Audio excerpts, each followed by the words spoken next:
سب سے پہلے یہودیوں نے لوگوں کو اپنی طرف مائل کرنے کے لیے، ان کا ایمان خراب کرنے کے لیے اپنی خواتین کا استعمال کیا تھا، اور اس کے بعد قادیانیوں نے اپنی خواتین کو اس قبرستان میں، جسے یہ بہشتی مقبرہ کہتے ہیں، وہاں چھوڑ دیتے ہیں۔ یہ میک اپ کروا کے وہ ٹہلتی پھرتی رہتی ہیں اور ادھر ادھر سے مسلمانوں کو لے جا کر ان کے سامنے گھماتے پھراتے ہیں۔ یعنی قادیانیوں نے دوسرے نمبر پر اس فارمولے کے اوپر عمل کیا اور لوگوں کو گمراہ کرنے کی کوشش کی۔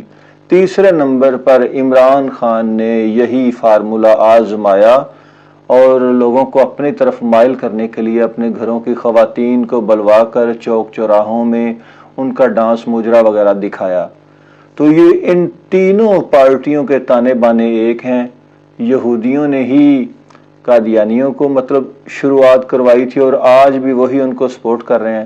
پی ٹی آئی بھی یہودی اور قادیانیوں کی مشترکہ پیداوار جماعت ہے، اور یہ دونوں پارٹیاں اسے سپورٹ کر رہے ہیں۔